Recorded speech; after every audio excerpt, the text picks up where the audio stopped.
اعوذ باللہ من الشیطان الرجیم بسم اللہ الرحمن الرحیم یا ایہا الناس اتقوا ربکم الذی خلقکم من نفس واحدہ وخلق منها زوجها وبث منہما رجالا کثیرا ونساء واتقوا اللہ الذی تساءلون به والارحام ان اللہ کان علیکم رقیبا۔ یہ سورۃ النساء ہے اور مدنی سورت ہے، 177 آیات پر مشتمل ہے اور 24 رکوع ہے۔ قرآن کریم کی موجودہ ترتیب میں چوتھی سورت ہے اور نزول کے اعتبار سے 92 ہے۔ سورہ ممتحنہ کے بعد نازل ہوئی ہے۔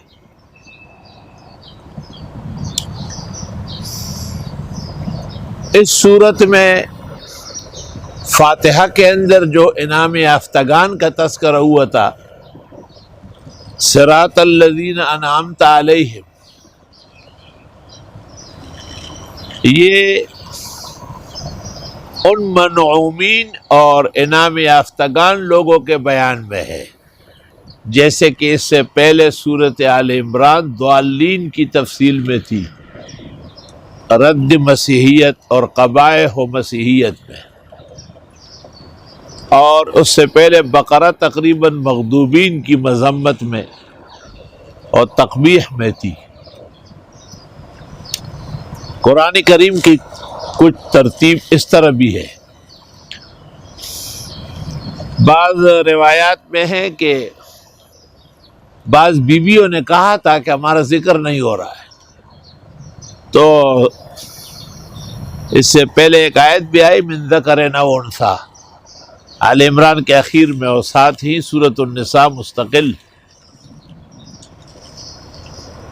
خواتین کے مسائل اور ادائیگیاں اور حقوق کا تذکرہ اس سورت میں زیادہ ہے۔ سورت 3 حصوں پر منقسم ہے۔ پہلے حصے میں 57 آیتیں ہیں اور اس میں 16 احکام ہیں، اور یہ وہ احکام ہے جو لوگ خود کر سکتے ہیں، اس لیے ان کو کسی حاکم قاضی کی ضرورت نہیں ہے۔ ان اللہ یامرکم ان تؤدوا الامانات الی اہلہا، یہاں سے 75 آیات، اور ان میں صرف 8 مسائل ہیں، لیکن وہ بغیر رائی حاکم اور خلیفہ کے نہیں نافذ ہوں گے۔ سورت کے اختتام پر یا ایھا الذین آمنوا کونوا قوامین بالقسط شہداء سے لوگوں کے طبقات کی تقسیم ہے کہ لوگ سب ایک جیسے نہیں ہیں۔ ظاہر ایک مسلمانوں کا طبقہ ہے، اہل کتاب کا طبقہ ہے، پھر کفار کا طبقہ ہے، منافقین کا طبقہ ہے، تو سب کے ساتھ آپ حسب المراتب سلوک کریں گے۔ ظاہر ہے ایک آدمی بہت بڑے مقام کا ہے اور آپ نے توجہ کم دی ہے تو وہ خفا ہوگا اور آپ کو بھی خفگان لائق ہوگا۔ ایک آدمی بالکل عام سا آدمی ہے اور آپ نے اس پر بہت توجہ دی، شاید آپ کو بعد میں اس پر کچھ ندامت ہونے لگے۔ اس لیے شریعت کا یہ طریقہ ہے کہ لوگ اپنا تعارف کریں۔ حدیث میں کہ ایک شخص نے دروازے پر آواز دی، آپ نے پوچھا کہ من، کون ہو؟ اس نے کہا انا۔ آپ نے کہا انا یہ کوئی جواب ہے؟ ہر شخص کہہ سکتا ہے کہ انا یعنی میں۔ فَكَأَنَّهُ كَرِهَ، آپ ناراض ہو گئے اس پر کہ یہ جواب غلط دے رہے ہیں آپ۔ اسلام کے حسن اسلوب، اعلیٰ ڈسپلن کا یہ بھی تقاضا ہے کہ جہاں انعام یافتگان کی تفصیلات ہو، ان کو ایسے 16 مسائل سے آباد و شاد کیا جائے کہ وہ معاشرے میں ایک بہترین نعمتوں کا، احسانات کا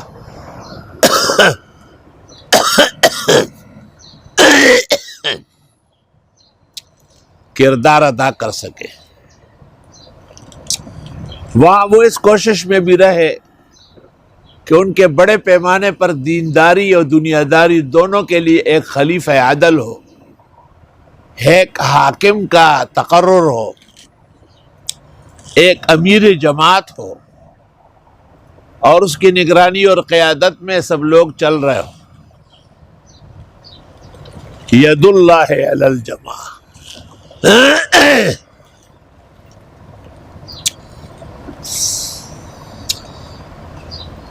گزشتہ سورت کے اخیر میں تھا یا ایھا الذین آمنوا اصبروا وصابروا ورابطوا واتقوا اللہ لعلکم تفلحون۔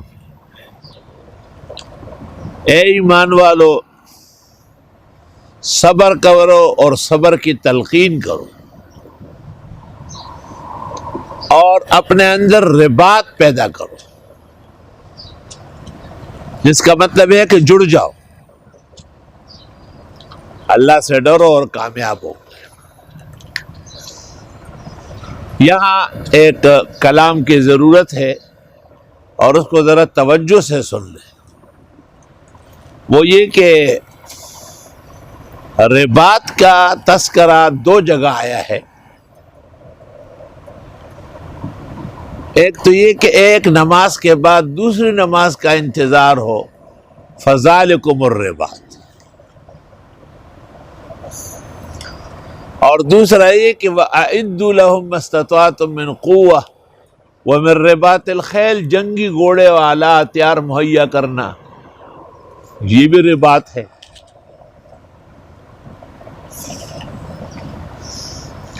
اب ان 2 باتوں کے درمیان جوڑ کیا ہے؟ حافظ ابن القیم نے اپنی تفسیر التفسیر القیم میں اس کا ربط پیدا کیا ہے، اور انہوں نے لکھا ہے کہ جس طرح دل بادشاہ ہے اور وساوس اس کو نقصان پہنچاتے ہیں، معاصی، خطیات، ذنوب اس کو کمزور کرتے ہیں، اور اس کا علاج نماز ہے اور نمازوں کا انتظار ہے۔ فذالکم الرباط۔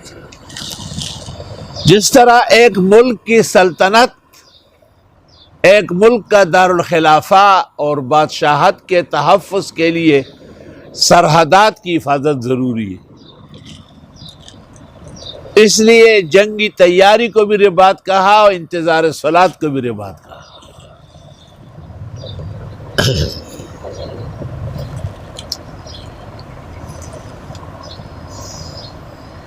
یہ سورت نساء مصدر ہے تعمیم سے، یا ایھا الناس سے، منقول ہے تفسیروں میں کہ یا ایھا الذین آمنوا سے مدنی ہے اور یا ایھا الناس سے مکی ہے، لیکن یہ قاعدہ اکثریت ہو سکتا ہے، کلیہ نہیں ہے، کیونکہ یہ سورت بالاتفاق مدنی ہے اور یا خطاب یا ایھا الناس سے۔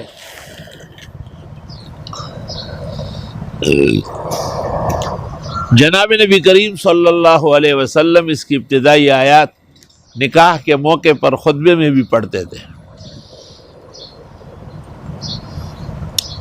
چونکہ گزشتہ سورت میں، سورت بقرہ میں یا ایھا الناس اعبدوا ربکم دعوی سورت تھا، وَإِلَٰهُكُمْ إِلَٰهٌ وَاحِدٌ دعوی سورت تھا، اللہ لا الہ الا هو الحی القیوم دعوی سورت تھا۔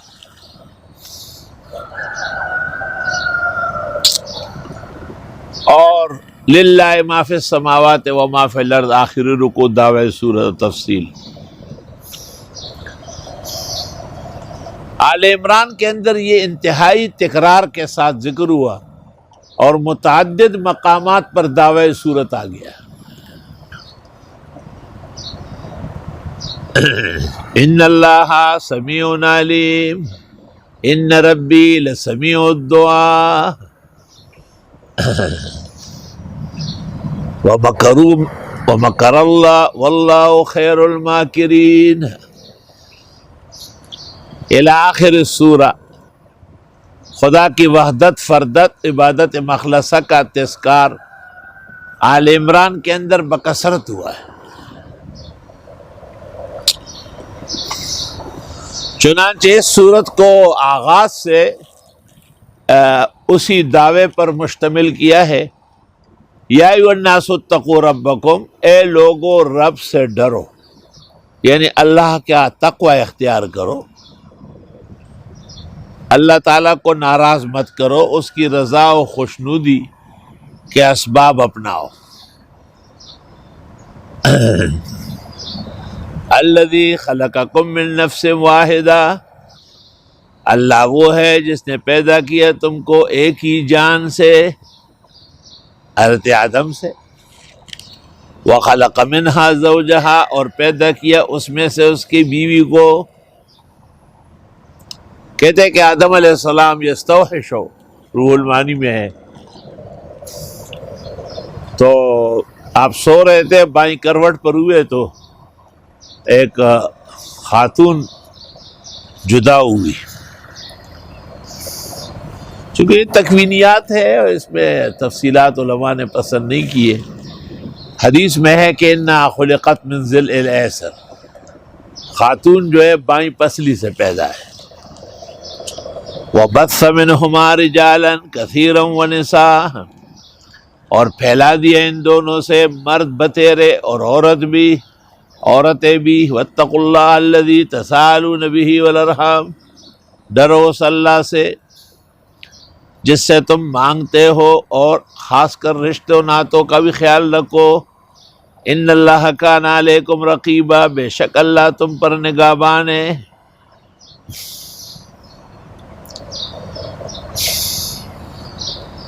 یہاں حکمت خلقت پر شیخ رشید علی رضا مصری نے المنار کے اندر کچھ کلام کیا ہے، اور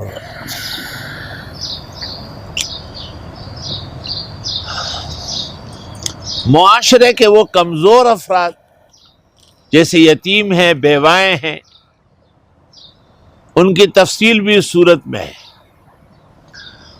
اور پھر اس مناسبت سے توریث ذکر فرمائی، مسئلہ وراثت۔ وراثت میں 3 طبقے ہوتے ہیں، اول اصحاب السہام ہیں، وہ 12 ہیں جن کے حصے شریعت نے مقرر کیے، دوسرے عصبات ہیں، وہ 8 ہیں، اور اس کے بعد ذوی الارحام ہے۔ اس کے بعد معاشرتی گناہوں پر سخت تنبیہ ہے، اور تحریم و تحلیل کے مسائل بالتفصیل ہے۔ کس عورت سے نکاح جائز ہے اور کس سے ناجائز ہے، اس کی بھی تفصیل آ گئی ہے۔ حلال تجارت اور ناجائز تجارت کی بھی تفصیل کر دی گئی ہے۔ تجارت اور دنیا کے کسب اور معاش میں الجھ کر کہیں عبادت بھول نہ جاؤ، وَاعْبُدُوا اللَّهَ وَلَا تُشْرِكُوا بِهِ شَيْئًا، خاص عبادت کرو، شرک برک نہ کرنا۔ اور پھر حقوق جار اور حقوق پڑوس اور سب بیان فرمائے۔ اسی طرح تاکید کی گئی کہ انفاق کیا کرے۔ برے لوگ ہیں جو خود بھی خرچ نہیں کرتے اور خرچ کرنے والوں کو بھی پسند نہیں کرتے۔ یبخلون ویامرون الناس بالبخل۔ ابراہیم علیہ السلام کا تذکار کیا جو بہت ہی مہمان نواز تھے۔ کہا گیا ہے کہ جب تک کوئی کھانے والا ساتھ نہ ہوتا حضرت انتظار فرماتے تھے۔ قرآن کریم میں ہے کہ 3-4 مہمانوں کے لیے پورا بچڑا کاٹا تھا۔ تو اچھے لوگوں کی اچھی صفات اپنے اندر پیدا کرو اور برائیوں سے بچ کے رہو۔ باقی تفصیل توریث کی مستقل ایک عنوان ہے جس کو علم الفرائض کہتے ہیں. فرائض فریضہ کی جمع فریضۃ من اللہ سے مقررہ کو کہتے ہیں.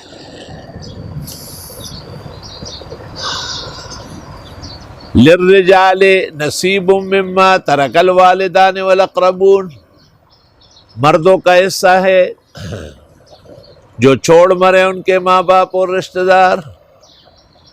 وللنساء نصیب مما ترک الوالدان والاقربون مما قل منه او کثر نصیبا مفروضا. یہ حصہ مقرر ہے، یعنی یہ حصہ عورتوں کو دینا بھی فرض ہے. جو عورتوں کا حصہ نہیں دیتے اللہ کے ہاں مجرم ہے. انگریزوں نے ایک ناکارہ قانون بنایا تھا کہ مسلمانوں کو پختونوں کو کہا کہ تمہاری بیٹی اور بہن تم سے پوچھے بغیر شادی کر لیتی، کیونکہ پشتو میں مٹیزہ ڈیر لوے عیب خبر تھا تھوڑا خاندان دا پارا بیزتی سرگی ٹیٹی شی پوزے پریکڑے شی گرے کلے شی اخلاق ڈیر خپش. تو یہ اپنی مرضی کی شادی کر کے پھر تمہارے مقابلے میں عدالت میں کھڑی ہوتی ہے کہ ہمارا حصہ دے دو. تو اگر تم مل کر کے یہ کہو نا کہ ہم اس کا حصہ نہیں دینا چاہتے تو جمہوریت سے قانون بن جائے گا. دیکھیں پختون سادہ لوگ ہیں، خاص کر وڈیرے اور خوانین بے علم اور بے حکمت. انہوں نے کہا یہ تو بڑی اچھی بات ہے، اور اس قانون کا نام رکھا شریعت بل. آپ اندازہ لگائے کلم کلہ شریعت کی بغاوت اہانت.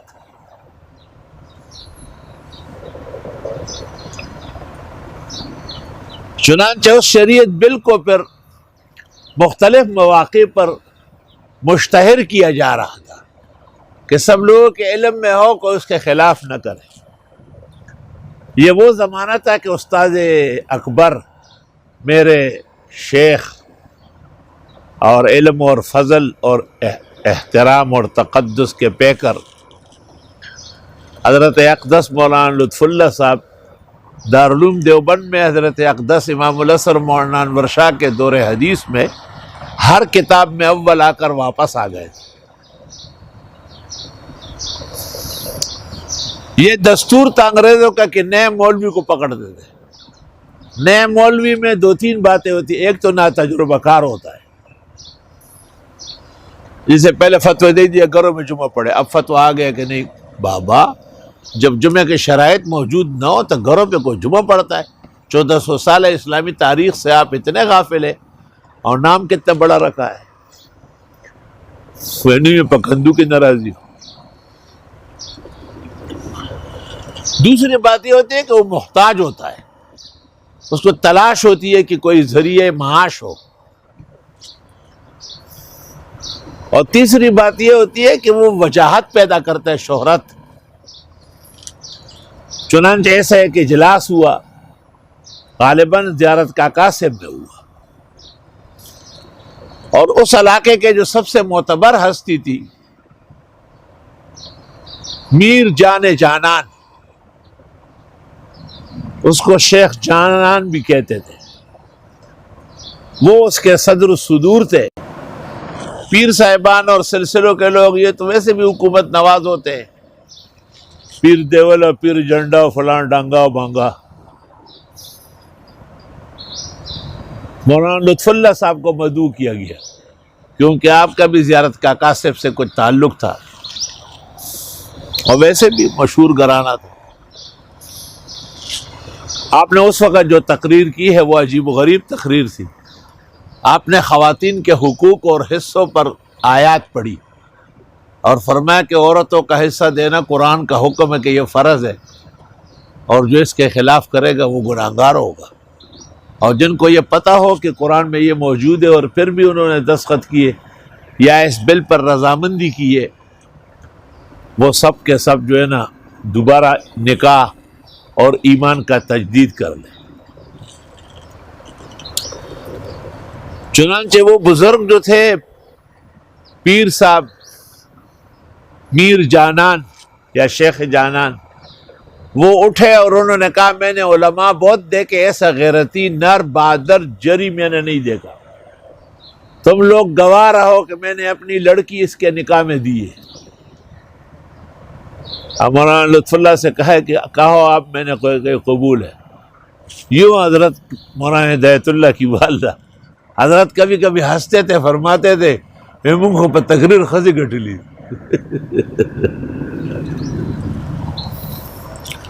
وقت پر مسئلہ بیان کرنا اور صحیح بیان کرنا یہ ہر ایک کا کام نہیں ہے۔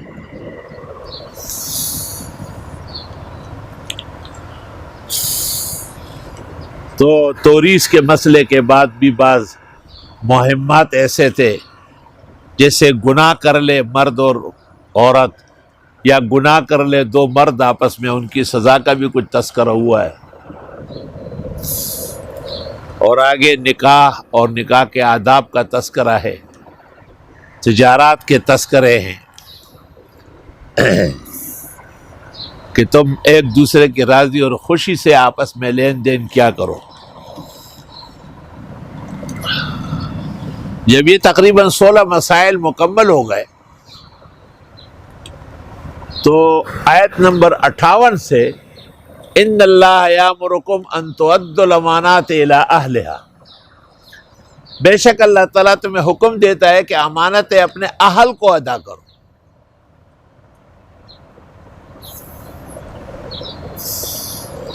یعنی حقوق کا لحاظ بھی کرو اور امانت داری کے ساتھ ادائیگی کرو۔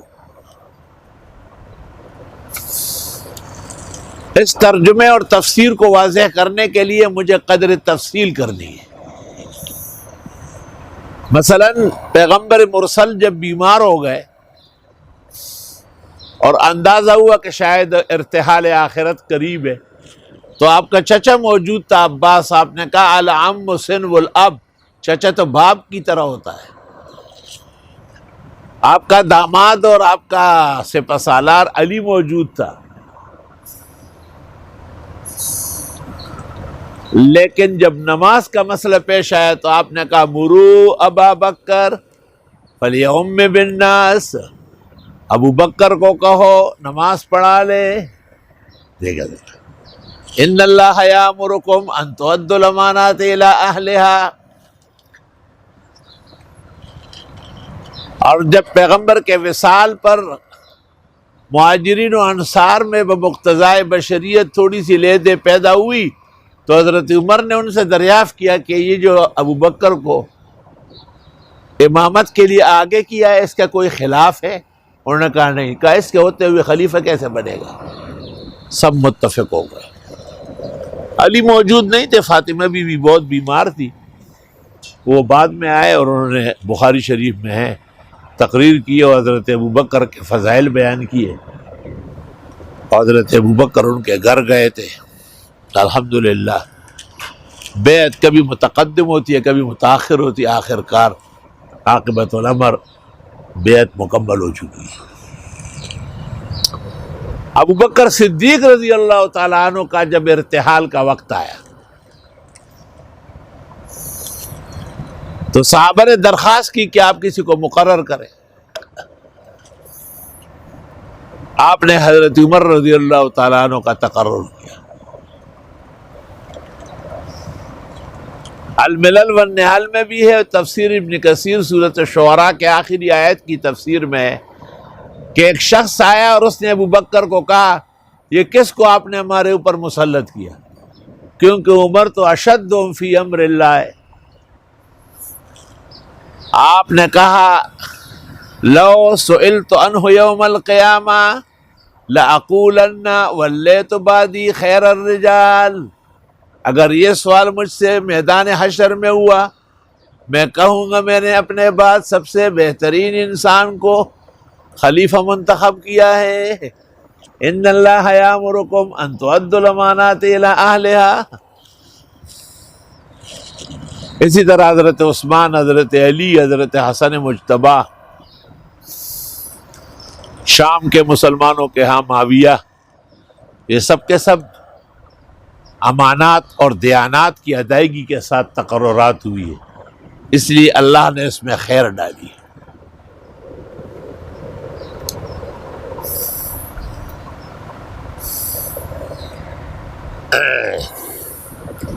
کہتے ہیں کہ امام مالک رحمت اللہ علیہ کے دو شاگرد تھے، ایک ابن القاسم اور ایک ابن الحکم. ابن الحکم بہت مالدار تھا، خرچہ کرتا تھا، لیکن ابن القاسم عالم بڑا تھا، تو امام مالک نے ان کا تقرر کروایا.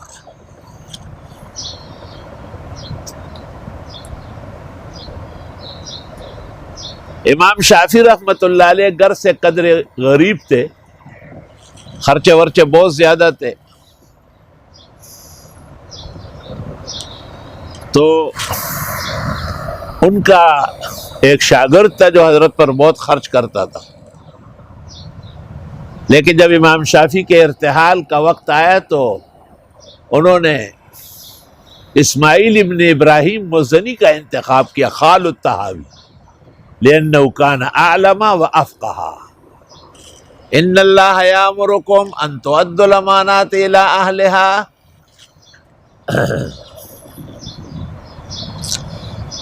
امام ابو حنیفہ رحمت اللہ علیہ حضرت کو اللہ تعالیٰ نے عجیب مقام ملکہ دیا ہے کہ آپ کے تمام شاگرد فضیلت علم سے آراستہ تھے، خاص کر امام ابو یوسف رحمت اللہ علیہ اور امام محمد ظفر وغیرہ. تو امام ابو یوسف بیمار تھے، امام ابو حنیفہ عیادت کے لیے تشریف لے گئے. اس وقت امام ابو یوسف کی طبیعت زیادہ خراب تھی. آپ نے فرمایا میں تو اپنے بعد آپ کو بٹھانا چاہتا تھا، مجھے کیا معلوم تھا کہ آپ میرے سامنے ہی سفر کر رہے ہیں. خدا کا کرنا تھا. حضرت اقدس امام اعظم ابو حنیفہ کی برکت اقدام تھی کہ کچھ دیر بعد امام ابو یوسف کو باقاعدہ افاقہ ہوا. لوگوں نے بتایا کہ استاذ امام اعظم ابو حنیفہ آئے تھے. کہا اچھا، کیا کہا؟ کہا یہ کہا. اچھا، اس کا مطلب یہ ہے کہ میں علوم میں کامل ہو گیا ہوں.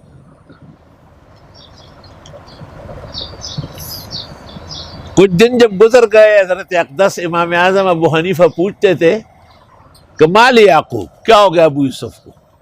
انہوں نے کہا جی وہ ٹھیک ہو گئے لیکن وہ درس دے رہے. یہ کیا؟ کہا آپ نے خود کہا تھا کہ میں اپنے بعد آپ کو بٹھاؤں گا.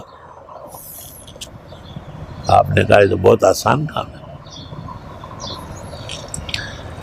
امام صاحب نے ایک شخص کو 5 سوالات دیے اور فرمایا کہ ہر سوال کا جواب جب وہ دے، سوال کا جواب یا ہاں ہوگا یا نہ ہوگا نا. ہاں کہے تب بھی کہو اخطأت، غلط، اور نہ کہے تب بھی کہو اخطأت، غلط. اللہ تعالیٰ نے امام اعظم کو ایسا تفقہ و تدبر اور رسوخ علم عطا کیا تھا. مولانا عبدالحی نے متفرقات المسائل میں اس کو جمع بھی کیا، اور بھی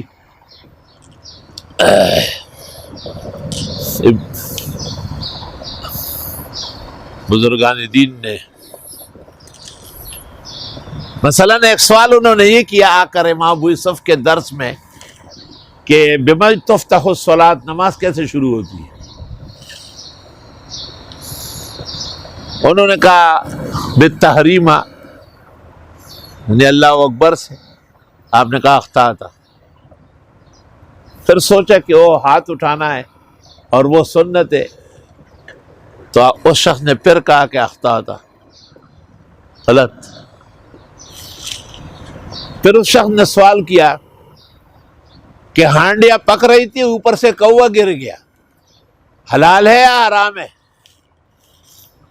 امام صاحب نے سوچا، امام ابو یوسف نے، کہ بڑا دیگ ہوگا ایک آدھ کوے کا، کیا فرق پڑتا ہے، نسیہ منسیہ ہو گیا، حلال ہے. فرمایا اخطأت.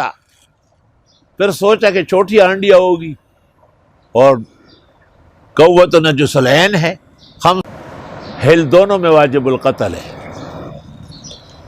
تو انہوں نے کہا نہیں، ناجائز ہے. اس شخص نے پھر کہا اخطأت، غلط کہتے ہیں.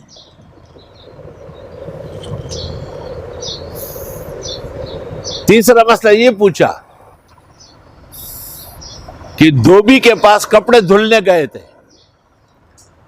کچھ مدت بعد دھوبی نے کہا کہ وہ گم ہو گئے، تاوان ہے یا نہیں؟ امام ابو یوسف نے سوچا کہ کپڑا تو متقوم ہے، یقیناً تاوان آئے گا۔ اس شخص نے کہا اخطأت، غلط۔ پھر سوچ لیا ہوگا کہ شاید سمت امانت غالب ہے اور امانت میں زمان نہیں ہے، تو بیان کیا تو اس شخص نے کہا اخطأت، یہ بھی غلط۔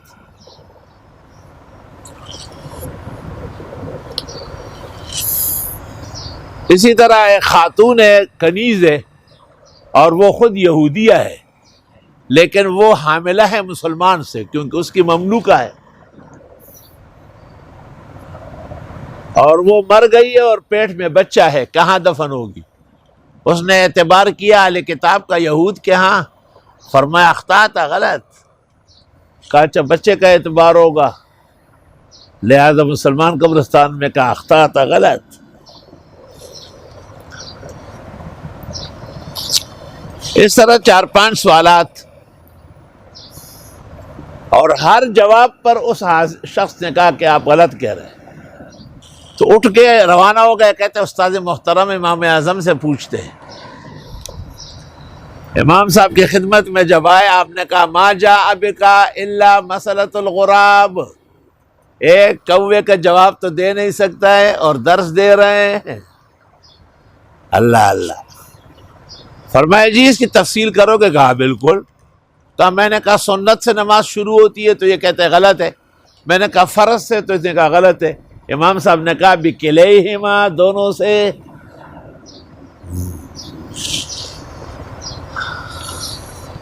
اس نے کہا کہ کوے کا کیا مسئلہ ہے؟ آپ نے کہا یہ نہیں پوچھا آپ نے کہ جوش آنے سے پہلے گرا ہے یا بعد میں گرا ہے؟ جوش آنے سے پہلے گرا ہے تو پھر تو پلید ہو گئے سارا، اور اگر جوش آنے اور پکنے کے بعد گرا ہے تو اس کو نکالے، اس وزن کے بس شوربہ نکال کے پھینکے، باقی قابل استعمال ہے۔ پھر کہا کہ وہ لڑکی کنیز کہاں دفن ہوگی؟ کہا وہ یہود کے ہاں دفن ہوگی، لیکن اس کا چہرہ قبلے کی طرف ہوگا بچے کے خاطر۔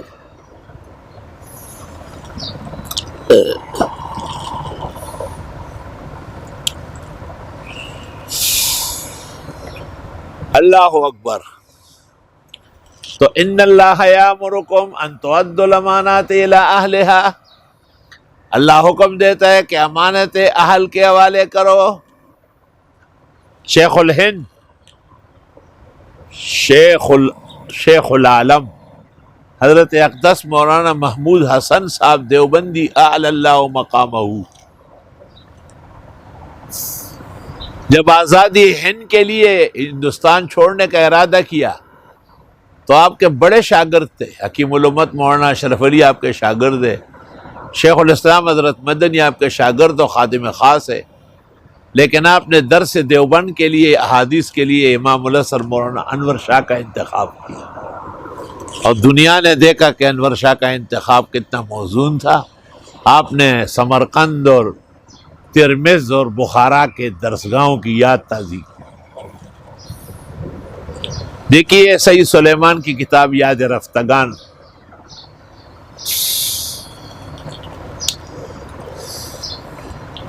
ہر دور اور ہر زمانے میں اس بات کا لحاظ کیا گیا ہے کہ ایک اہل انسان کو بٹھا لیا جائے۔ حدیث شریف میں ہے کہ جب آپ دیکھیں گے کہ ایک نااہل کو بٹھا لیا گیا تو آپ انتظار کریں، یہ قیامت کی علامات میں سے۔ اب ہم معاشرے کو دیکھ رہے ہیں، لوگ لگے ہوئے درس دے رہے، اپنی طرف سے مسئلے بنا رہے۔ وہ ایک آدمی نیشنل اسمبلی میں کھڑا ہو گیا اور اس نے کہا کہ ہم نے سنا ہے کہ پوک پیغمبر کے پاس ایک آدمی آیا کہ یہ میرے بچہ گڑ کھاتا ہے۔ اس نے کہا کل لے آنا۔ جب کل لے گئے تو کہا کہ بیٹے گڑ نہ کھانا۔ پوک پیغمبر کو کہا گیا کہ آپ نے کل کیوں نہیں کہا؟ کل میں نے بھی گڑ کھا لیا تھا۔ یہ ایسی باتیں لوگ کرتے اسمبلی میں کھڑے ہو کے۔ ایک اور مولوی صاحب ہے ہمارے، اس نے وہاں اسمبلی میں کھڑے ہو کے کہا کہ تم کو تو یہ پتہ بھی نہیں ہے کہ سردی میں استنجا کیسے ہوتا ہے اور گرمی میں کیسے ہوتا ہے۔ ان کانت الخصیۃ مدلات، نور الہدا کی اچھی پڑھائی تھی۔ توبہ، عجب دور دیدم دری پادشاہی کہ للو و پنجو ہمیں شد سپاہی۔ توبہ توبہ توبہ۔ آغا خار پا قلمندو روغ زندان دے، آغا خار پا قلمندو روغ زندان دے، چی یاقوت او مردار سنگ پیو نرخی۔ رحمان بابا کہتے ہیں وہ شہر عقل مندوں کے لیے جیل خانہ ہے جس میں یاقوت اور مردار سنگ ایک بیکار سی چیز ہے، وہ ایک ریٹ پہ بک رہے ہو۔ آغا خار پا قلمند روغ زندان دے، چی یاقوت و مردار سنگ پیو نرخوی۔ توبہ خدای توبہ۔ ان اللہ یامرکم ان تؤدوا الامانات الی اہلہا، اللہ تمہیں حکم دے رہا ہے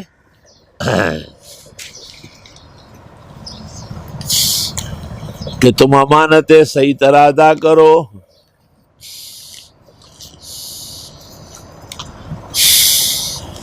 اللہ اکبر و کبیرہ۔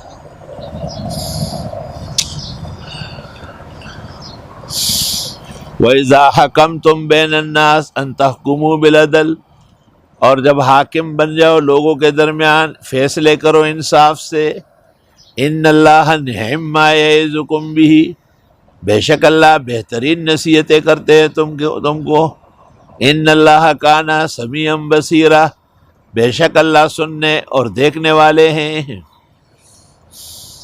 امانت داری کے بعد پھر عدل داری ہے کہ عدل و انصاف رائے جو معاشرے کے اندر،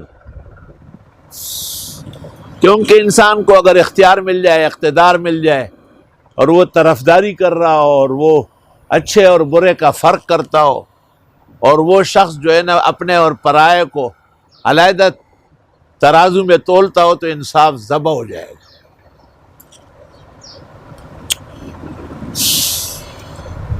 کہتے ہیں کہ قاضی شریح کی عدالت میں ایک شخص زور زور سے بول رہا تھا، اس کو فراش عدالت کا پیشکار بار بار سمجھاتا تھا کہ بات قاضی کے سامنے کم بولو، تو قاضی شریح نے کہا اس کی حقانیت نے اس کو گویا کر دی۔ وَأَن تَحْكُمُوا بِالْعَدْلِ، اور تم فیصلے کرو انصاف سے۔ بھئی انصاف کہاں ہے؟ کورونا وائرس ایک وہم ہے، ایک اشتباہ ہے، اور جمعہ و جماعت ترک کر دی گئی۔ افسوس صد افسوس کہ علماء دین بھی حالات سے دباؤ میں آ جاتے ہیں۔ اللہ تعالیٰ اپنے دین کا خود محافظ ہے۔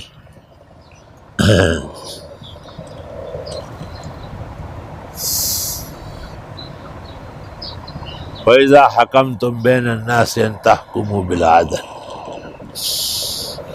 اورنگزیب عالمگیر رحمۃ اللہ علیہ کے متعلق آیا ہے کہ وہ ہر شخص سے 3 باتیں کرتا تھا۔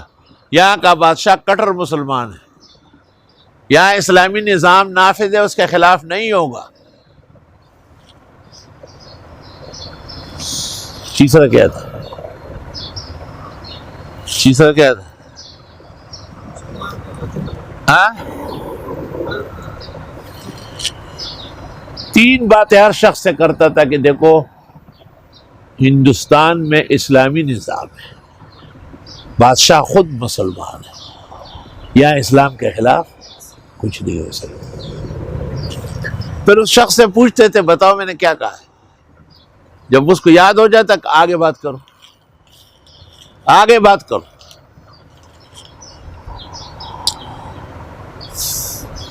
کہتے ہیں کہ ایک سفر سے واپسی پر مرہٹوں سے،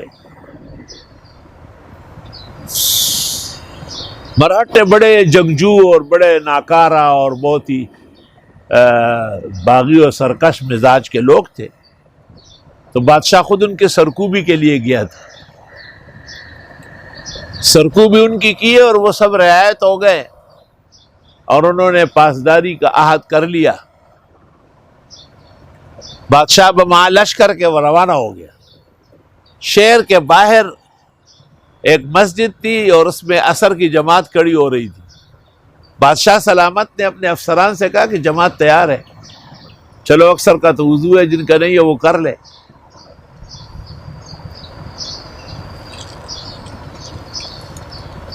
بادشاہ کو ایسے مسجد کے اندر دیوار کی طرف جگہ مل گئی صف میں. جب نماز ختم ہو گئی بادشاہ سلامت بیٹھا رہا تو کسی کو کہا امام کو میرے پاس بیٹھ جو ذرا. امام سے کہا آپ کو نماز میں رو رہے تھے، کیا تکلیف ہے؟ اس نے کہا اورنگزیب آیا تھا ادھر، مرہٹوں سے لڑ رہا تھا، مسلمان ہے، ہم بھی مسلمان ہیں، ہم نے دعائیں کی ہے، وہ فتیاب ہو گیا لیکن آج جا رہا ہے. کل سے یہ لوگ آئیں گے اور کٹاروں سے ہمیں ماریں گے کہ تم دغاباز ہو اور ملک دشمن ہو اور مغلوں کو دعائیں دیتے ہو. تو چونکہ کل کوئی چھڑانے والا نہیں ہوگا تو اس لیے رو رہا ہوں.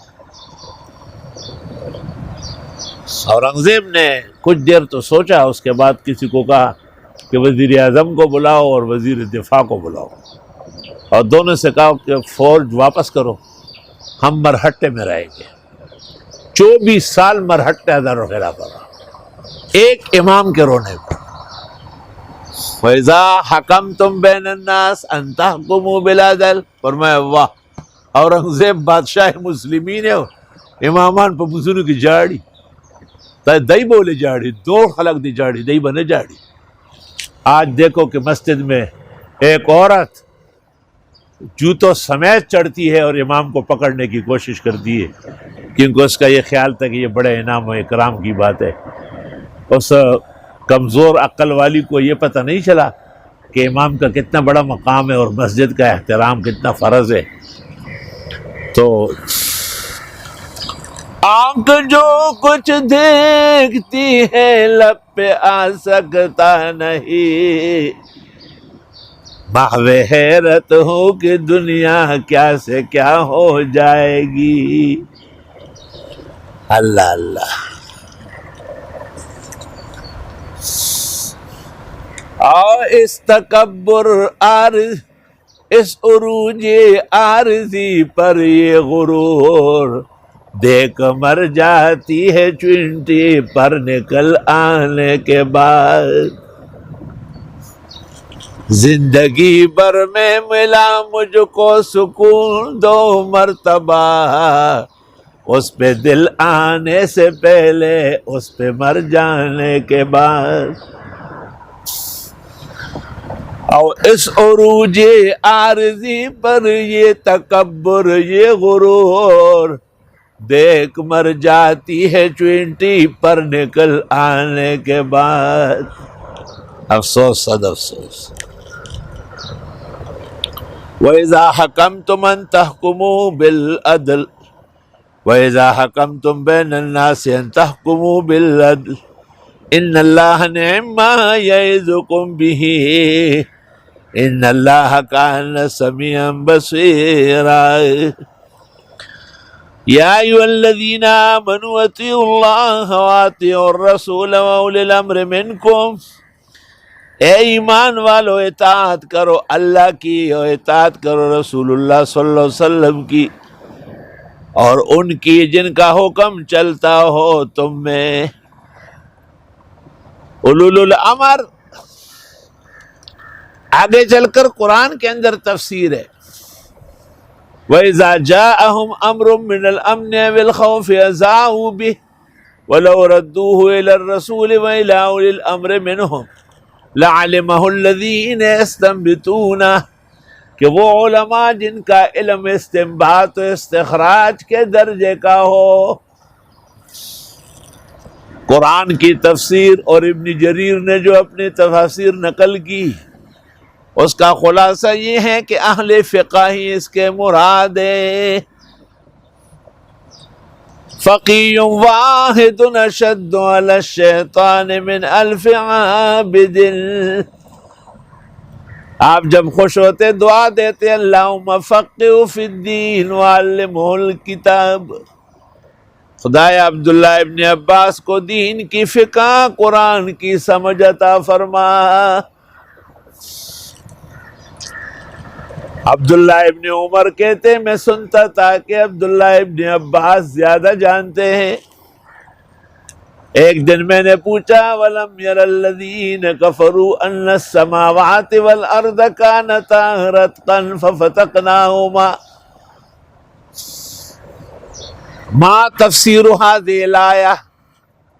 عبداللہ ابن عباس نے کہا السماء امطرت والارض انبتت. آسمان سے بارشیں ہوئی، زمین نے فصلیں دی. ابن عمر کہتے میں سمجھ گیا اس کا علم سب سے زیادہ ہے، کیونکہ آگے ہے وَجَعَلْنَا مِنَ الْمَاءِ كُلَّ شَيْءٍ حَيٍّ. ہم نے پانی کے ذریعے ہر چیز کی زندگی قائم کی ہے. تو چونکہ یہ تفسیر عین آیت کے مطابق تھی، اس لیے اولو الامر کی تفسیر فقہا مجتہدین مستنبطین اور راسخین علماء سے کرنا ہے. قرآن کی تفسیر ہے اور سنت کی تفسیر ہے. جناب رسول اللہ صلی اللہ علیہ وسلم نے جب جریج کا قصہ سنایا، جس کو ماں نے کہا یا جریج یا جریج، اے میرے بیٹے جریج، اس نے کہا الہی امی و صلاتی. شیخ الہند کہتے ہیں کہ یہ تو دل میں ہی کہا ہوگا، خدایا میری ماں پکار رہی ہے، میں نماز میں ہوں. اس نے دیکھا کہ یہ موجود ہے، آواز نہیں دیتا، کہ اللہم لا تمت حتی تریہ وجوہ المومسات، بخاری کتاب الصلاۃ. خدایا مرنے سے پہلے اس کو ناکارہ عورتوں کے ساتھ بدنام کر. قصہ پیش آ گیا، پٹا گئے. اللہ کے رسول نے اس کو بیان کر کے کہا لو کان جریج فقیہا لا جاب امہ. جریج ولی تھا، با کرامت تھا، سب کچھ تھا، فقی نہیں تھا. فرمایا کاش جریج فقی ہوتا تو ماں کو جواب دے دیتا نماز جب قضا ہو پھر ادا ہو، نگاہیں جب قضا ہو کب ادا ہو. یا ایھا الذین آمنوا اطیعوا اللہ واطیعوا الرسول واولی الامر منکم. اس لیے علماء امت جمہور کے ہاں کسی امام فقی کی تقلید واجب ہے. تقلید کے معنی ہے ایک شخص پر جب ایک دفعہ اعتماد کرے کہ یہ پورا عالم ہے، پھر بغیر طلب دلیل کے اس کی بات ماننا. قرآن کریم میں فَاسْأَلُوا أَهْلَ الذِّكْرِ إِن كُنتُمْ لَا تَعْلَمُونَ. علماء کا نام ہے اہل ذکر. ذکر سے مراد قرآن، وَهَذَا ذِكْرٌ مُبَارَكٌ. ذکر سے مراد رسول، ذکر الرسول. ذکر سے مراد علم. تمام اشکال اور تمام جتنے بھی اشباہ بنتے ہیں اس کا ایک نام ذکر ہے. تو علماء اہل ذکر ان جیسا ذکر کوئی کر ہی نہیں سکتا. اور ذکر اہل ذکر اس لیے کہا کہ ان کو مسائل ازبر ہوتے ہیں، نہیں کہ ایک دن فتویٰ دو کہ گھر میں جمعہ پڑھو، اگلے دن جو ہے نا کوئی سرگودوی کے کہنے سے. حالانکہ بات میں نے کہی تھی کہ غلط ہے اور 1400 سال اسلامی تاریخ کے خلاف ورزی. جب بھی جمعہ فوت ہوگا ظہر فرض ہوگی، نہ کہ جمعہ. تیرا جی نہ چاہے تو بانے ہزار ہے، آنکھیں اگر بند ہے تو پھر دن بھی رات ہے۔ اللہ اکبر۔ شیخ الاسلام ابن تیمیہ نے رفع الملام عن الائمۃ الاعلام کتاب لکھی ہے کہ ائمہ اربعہ بہترین لوگ ہیں اور ان کا اتباع بہت ضروری ہے، اس میں نجات ہے، عافیت ہے۔ اور رفع الملام میں حضرت نے اس آیت کو وَأُولِي الْأَمْرِ مِنْكُمْ کا مصداق امام ابو حنیفہ، مالک، شافعی، احمد کو قرار دے دیا۔ فقی الہند اور ولی الہند مولانا رشید احمد گنگوئی نے بھی سبیل الرشاد میں فَاسْأَلُوا أَهْلَ الذِّكْرِ إِن كُنتُمْ لَا تَعْلَمُونَ کی تقلید میں طلب دلیل نہیں ہوتی، بس یہ اطمینان کافی ہے کہ یہ پورا عالم ہے۔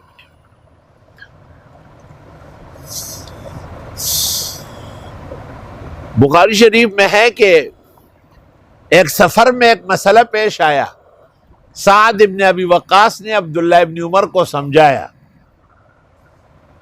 لیکن عبداللہ ابن عمر کو اطمینان نہیں ہوا۔ جب مدینہ پہنچے اور اپنے باپ سے پوچھا، انہوں نے کہا سعد نے صحیح کہا ہے، اذا حدث لک سعد فلا تسأل بعدہ احدا۔ سعد ابن ابی وقاص کے بتانے کے بعد اور لوگوں سے کیوں پوچھتے ہو؟ تقلید شخصی نہیں ہے تو کیا ہے؟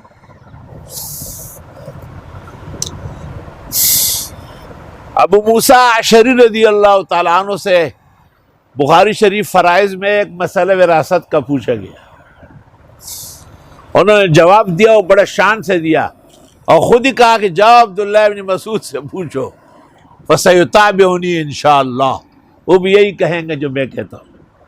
عبداللہ ابن مسعود نے سوال سنا اور جواب سنا، فرمایا لَقَدْ ضَلَلْتُ إِذًا وَمَا أَنَا مِنَ الْمُهْتَدِينَ، اگر یہ جواب میں نے دیا جو میرے بھائی ابو موسیٰ نے دیا، یہ تو صحیح نہیں ہے، اور پھر صحیح جواب دے دیا۔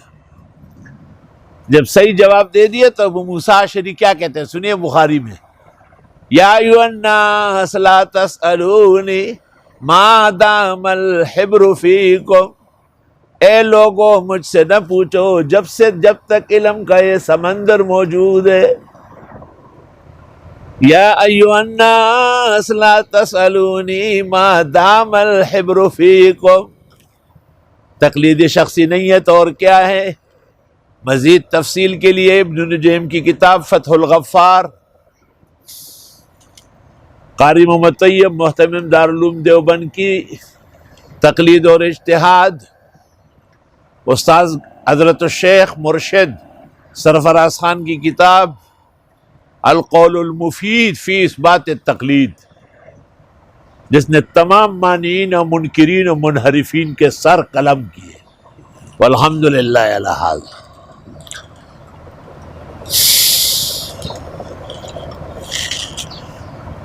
یا ایھا الذین آمنوا اطیعوا اللہ واطیعوا الرسول واولی الامر منکم۔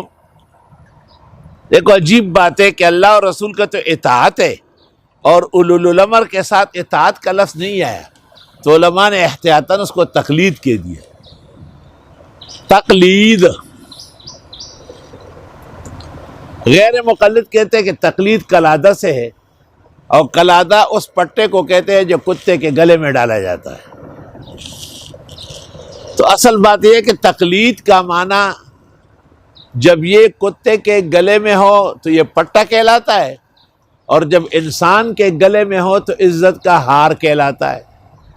بخاری شریف میں ہے کہ غزوہ عفق کے موقع پر ام المومنین عائشہ نے اپنی بہن اسماء سے فاستعارت منہا قلادۃ، ان سے ہار مانگا تھا کہ یہ میں پہن کے جاؤں۔ تو چونکہ ہم انسان ہیں تو ہم نے انسانوں والا معنی لے لیا، بزرگوں کی تقلید، ان کے اتباع اور ان کے ماننے کے بہترین ہار گلے میں پہننا، اور دوسرے لوگ چونکہ دوسری نسل سے ہیں انہوں نے اپنے حساب سے کتے کا پٹا لے لیا۔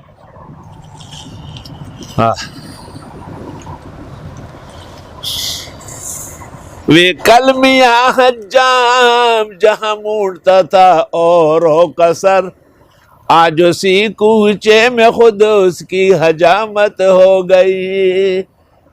وہ تقلید کا ہمیں الزام دیتے ہیں. توبہ توبہ توبہ. وے دم دم چئی نورزیاں لا سچئی خامارتا او اگورئی چمیارتا. اللہ اکبر.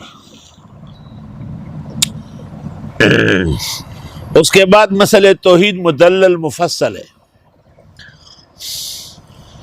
اور انبیاء علیہ السلام بالخصوص محمد عربی صلی اللہ علیہ وسلم کی اطاعت کا فریضہ ہے. وما ارسلنا من رسول الا ليطاع باذن الله ولو انهم اذ ظلموا انفسهم جاءوك فاستغفروا الله واستغفر لهم الرسول لوجدوا الله توابا رحیما. اطاعت کے ذیل میں علماء نے مسئلہ توسل بھی لکھا ہے. خود ابن کثیر نے تسلیم کیا، قاضی شوکانی نے فتح القدیر میں تسلیم کیا. شوکانی کی فتح القدیر میں متوسلین الیک، تفسیر فتح القدیر جلد 1 صفحہ 483.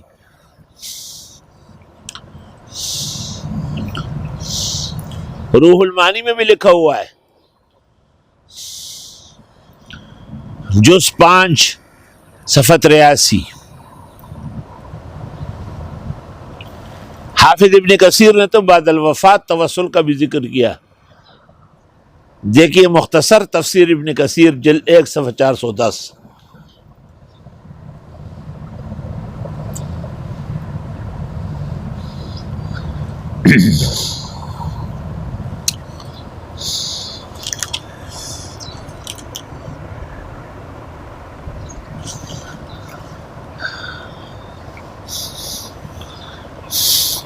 اس کے بعد دوسرے مسائل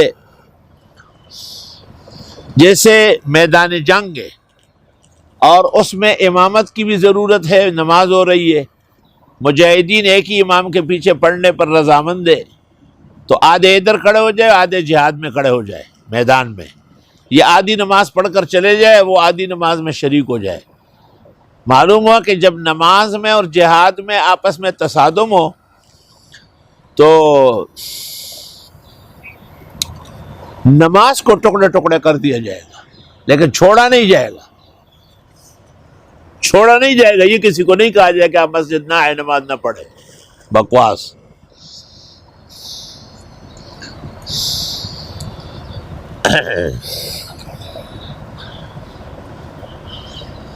اسی طرح چونکہ سورۃ فاتحہ میں انعمت علیہم میں کہا گیا تھا کہ اس سے مراد 4 اصناف ہے. کیا ہے وہ 4 اصناف؟ اس جگہ ذکر ہے آیت نمبر 69 میں 6-9 میں. وَمَن يُطِعِ اللَّهَ وَالرَّسُولَ فَأُولَٰئِكَ مَعَ الَّذِينَ أَنْعَمَ اللَّهُ عَلَيْهِم مِّنَ النَّبِيِّينَ وَالصِّدِّيقِينَ وَالشُّهَدَاءِ وَالصَّالِحِينَ وَحَسُنَ أُولَٰئِكَ رَفِيقًا. جو اطاعت کرے اللہ اور اللہ کے رسول کی، پس یہ ان لوگوں کے ہمراہ ہوں گے جن پر خدا نے انعام کیا، انبیاء میں سے، صدیقوں میں سے، شہداء و صالحین میں سے. ان کی رفاقت بڑی زبردست ہے.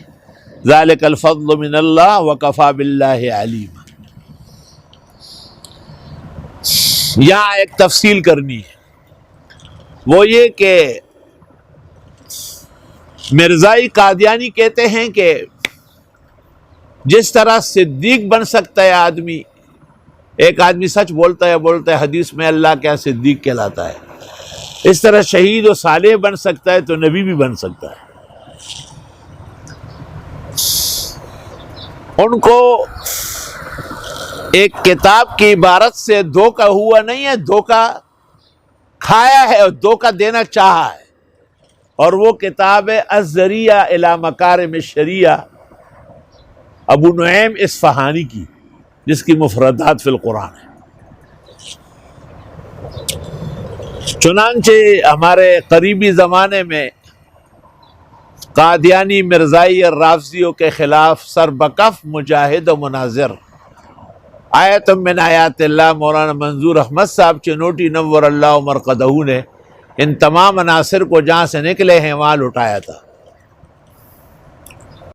جب قاضی نذیر ربے کے قادیانی مناظر نے یہ باتیں کہی تو مولانا منظور چنوٹی کراچی آئے اور حضرت اقدس فقیہ العالم محدث کبیر استاذنا و وسیلتنا الی اللہ مولانا محمد یوسف بنوری رحمہ اللہ تعالیٰ کو بتایا تو انہوں نے فوراً اٹھ کر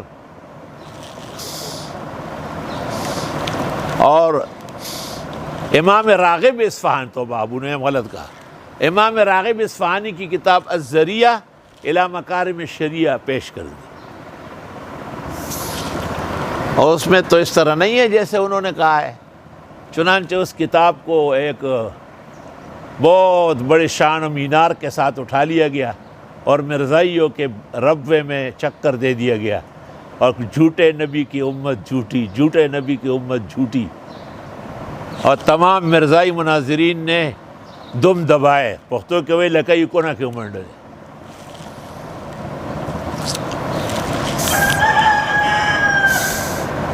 30-40 سال کے بعد قاضی نذیر مرزائی نے مرنے سے پہلے پھر شور مچایا کہ نہیں، اس میں ہمارا موقف لکھا ہوا ہے۔ اب مولانا منظور چنوٹی بھی بیمار تھے اور بوڑھے بھی ہو گئے تھے، وہ کراچی آئے اور مجھے کہا کہ عجیب بات ہے، میں بنوری ٹاؤن گیا، حضرت اقدس استاذ کے انتقال کے بعد کتب خانہ وارثوں کے ہاں تقسیم ہو چکا ہے، پتہ نہیں کہ الذریعہ کہاں چلا گیا۔ میرے منہ سے نکلا کہ میں پیش کروں گا۔ میں نے ان کے جانے کے بعد تمام کتب خانے، دفتر کا، درمیان کا، کونے والا کمرہ، گھر کے کئی حصے، اوپر کے، الحمدللہ تحدیث بن نعمت کے طور پر اس وقت پاکستان میں کسی ایک جگہ شاید ہم سے زیادہ کتابیں موجود نہ ہوں، شاید، والعلم عند اللہ۔ لیکن الذریعہ الی مکارم الشریعہ نظر نہیں آئی۔ جیسے امام مسلم ایک حدیث کی تلاش میں قریب تھا کہ بلکہ وہ انتقال کر گئے، وہ حدیث نہیں ملی اور جو ہے نا تلاش کرتے رہے، مشہور ہے کہ کھجورے کھاتے گئے۔ ہمارے ایک غریب سے ساتھی ہے لیکن صاحب علم ہے، مولانا محمد یونس صاحب، اس نے مجھے کہا چلو ترمذی کے بعد منصور کے ساتھ آؤ، ناشتہ کرو۔ کہا کتاب نے بہت تکا دیا آپ کو۔ ہم وہاں چلے گئے ناشتے کے لیے تو انہوں نے تیپائی پر الذریعہ رکھا ہوا تھا۔ میں نے کہا کہ یہ تو آپ کے لیے آج کا ناشتہ ہے۔ میں نے وہیں سے حضرت مولانا منظور صاحب کو کہا کتاب مل گئی ہے، تو حضرت نے کہا اب میں مر بھی گیا تو مرا نہیں ہوں گا۔ مجھے بہت دکھ تھا کہ آخر میں آ کر کے ایک ایسے مسئلے میں پھنس گیا جس میں 30 سال پہلے جیت چکا ہوں، آج کتاب نہ ہونے کی وجہ سے۔ میں نے کہا یہ کتاب بھیج رہا ہوں، کہا نہیں کتاب اپنے پاس رکھے، اس کا بہترین فوٹو اسٹیٹ کرا کے مجھے بھیج دیں۔ اور اس کتاب پر مولانا نے اپنے ہاں چنوٹ میں جلسہ کرایا، میری تقریر اور یہ سارا قصہ سنوایا، اور یہ بھی کہا کہ میں مولانا یوسف بنوری کے پاکستان آنے کے بعد پہلا شاگرد ہوں، اور مجھ عاجز فقیر کا نام لیا کہ مفتی صاحب حضرت کے وفات کے سال ان کے شاگرد ہیں، یا میں اول ہوں یا آخر ہے۔ الحمدللہ۔ تو چونکہ ممکن ہے علماء کرام بھی سن رہے ہو، اور طلباء تو یقیناً جگہ جگہ سن رہے ہیں، اور اللہ ان کو سننے کی توفیق دے، ہر قسم کی پابندیاں اللہ ہٹا دے۔ تو یہ جو آیت ہے نا، اس کو آپ دیکھیں ذرا، وَمَن يُطِعِ اللَّهَ وَالرَّسُولَ، تو اس کے نیچے امام راغب اصفہانی نے کہا ہے کہ یہ مطیعین کا درجہ ہے، اللہ کے ماننے والوں کا، اللہ اور رسول کے ماننے والوں۔ اور پھر صدیقین، شہداء، صالحین، دیکھو نبیین کے نیچے نہیں لکھا، کیونکہ نبوت پا محمد باندھ تمام شو نشت پسل محمد انبیاء۔ تو دیکھو کتنا بڑا دھوکہ دے رہے۔ امام راغب نے کیا پہلا درجہ کیا بنایا؟ مطیعین کا، اگر نبی کے بعد وہ نبوت کے قائل ہوتے تو بس نبیین کہہ دیتے کہ یہ پہلا درجہ ہے، وہ نہ، یہ غزوہ میدان میرے پاس یہ موجود ہے، الذریعہ الی مکارم الشریعہ۔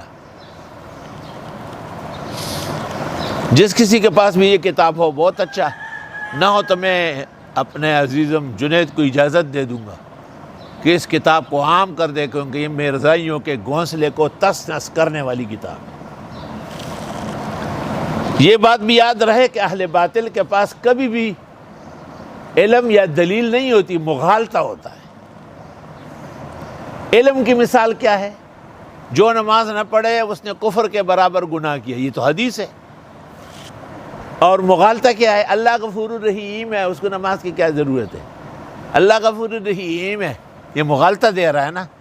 اللہ کو تھوڑا ضرورت ہے، ہمیں ضرورت ہے، اللہ کا تو حکم ہے۔ تو یاد رکھنا، اس مختصر تفسیر کیا علوم القرآن ہی سے متعلق بعض باتیں چیزیں چل رہی ہے، اور انشاءاللہ تعالی اسی میں سارا کام ہو جائے گا۔ آگے نماز کے مسئلے ہیں، آداب الدین ہیں، اور شیطانی حرکات سے بچنا ہے۔ فقاتلوا اولیاء الشیطان، شیطان کے لوگوں کو مارو، ان کید الشیطان کان ضعیفا، شیطان کی چال چلن نہ چلنے والی ہے اہل حق کے سامنے۔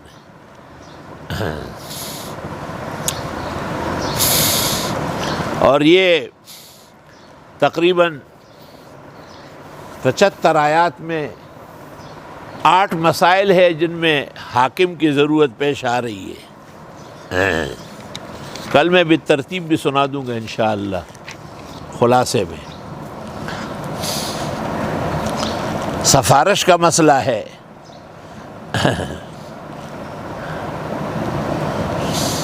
اور وہ آیت یہ ہے جو ہماری اس آیت کی تفسیر ہے، آیت نمبر 83، وَإِذَا جَاءَهُمْ أَمْرٌ مِّنَ الْأَمْنِ وَالْخَوْفِ أَذَاعُوا بِهِ وَلَوْ رَدُّوهُ إِلَى الرَّسُولِ وَإِلَى أُولِي الْأَمْرِ مِنْهُمْ لَعَلِمَهُ الَّذِينَ يَسْتَنبِطُونَهُ مِنْهُمْ وَلَوْلَا فَضْلُ اللَّهِ عَلَيْكُمْ وَرَحْمَتُهُ لَاتَّبَعْتُمُ الشَّيْطَانَ إِلَّا قَلِيلًا۔ آگے جہاد کا مسئلہ ہے، پھر شفاعت کا مسئلہ ہے، پھر سلام کے آداب، دعا کے آداب، پھر کہاں تک ہم اہل کتاب یا کفار کی مدد کر سکتے ہیں اور کہاں ہمیں رکاوٹ ہے۔ آگے قتل کی تفصیل ہے، قتل خطا ہے، قتل عمد ہے، اور شبہ عمد اور شبہ خطا، اور قتل بالسبب وغیرہ کی تفصیل احادیث اور فقہ میں ہے۔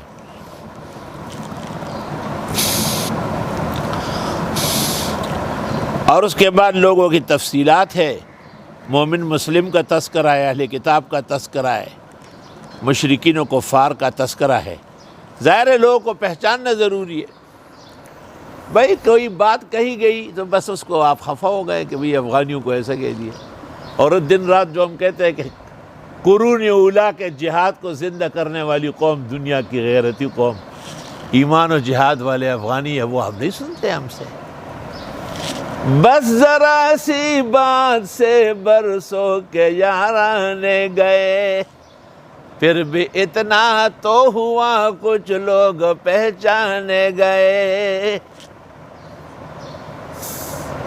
وَمِمَّنْ حَوْلَكُمْ مِنَ الْأَعْرَابِ مُنَافِقُونَ وَمِنْ أَهْلِ الْمَدِينَةِ۔ مشہور ہے کہ امام ابو حنیفہ تشریف لائے تھے، مسجد نبوی میں امام مالک سے ملاقات ہوئی، انہوں نے کہا کہاں سے؟ اور کہا کوفہ سے۔ کہا الکوفی لا یوفی، کوفہ والے بڑے غدار ہیں، علی کو مارا، حسن کو مارا، حسین کو بے یار و مددگار چھوڑا۔ آپ نے کہا وَمِمَّنْ حَوْلَكُمْ مِنَ الْأَعْرَابِ مُنَافِقُونَ وَمِنْ أَهْلِ الْمَدِينَةِ۔ مطلب یہ ہے کہ کیا مدینے کے سارے لوگ خراب ہیں اور منافق ہیں؟ مطلب یہ کہ سارے افغانی نہیں تو نہیں ایسے ہوں گے جن سے آپ بلا وجہ خفا ہوتے۔ دل بڑا رکھو، سینہ وسیع رکھو، مجال نہیں ہے کہ ہم کسی قوم من حیث القوم برائی کریں، ہم ان کے مدائح اور محاسن کے بھی حد درجے گرویدہ ہے۔ مجھے امید ہے کہ آج ہم نے اس صورت پر قدر اچھا کلام کیا ہے، کچھ مزید نظر ثانی کی ضرورت ہے، وہ انشاءاللہ تعالیٰ کل ہو جائے گی۔ وآخر دعوانا الحمدللہ رب العالمین۔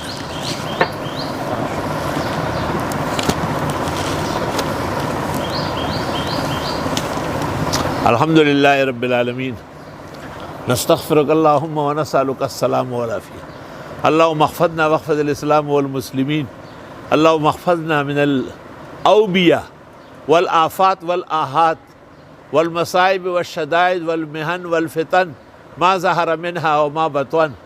خدایا پورے عالم سے بلا اور وبا ہٹا لے، یا اللہ مسلمانوں کو محفوظ فرما، حرمین شریفین اور ہمارے بزرگ شاہی خاندان کے محسنین کو صحت کاملہ، شفا عاجلہ عطا فرما۔ یا اللہ کعبے کے پاسداروں کو کعبے کی برکت سے، کعبے کے تقدس سے خوب تقدس نصیب فرما۔ شیاطین عالم کے نرغے میں ہے یا اللہ ان کی مدد فرما، ہماری بھی مدد و نصرت فرما۔ جتنے عالم کے مسلمان یہ درس سن رہے ہیں ان کی دعائیں قبول فرما، انہیں یہ موجودہ آفت و آہت سے ہمیشہ حفظ و امان عطا فرما۔ یا رب علماء و طلباء بخواہ اور مدارس اور مساجد کی فضائے سازگار فرما۔ یا اللہ ہمارے بزرگ اور دوست، ہمارے عزیز جہاں کئی ہے، یہاں جو موجود ہے، پورے عالم میں ہے رب کریم، ان پر خصوصی نظر حفاظت، نظر رحمت، نظر لطف عنایت فرما دیجیے۔ عاجز فقیر کو کمال صحت، شفا، تندرستی اور سلامتی عطا فرما، بما عزیزم حافظ محمد انور شاہ کے صلی اللہ تعالی۔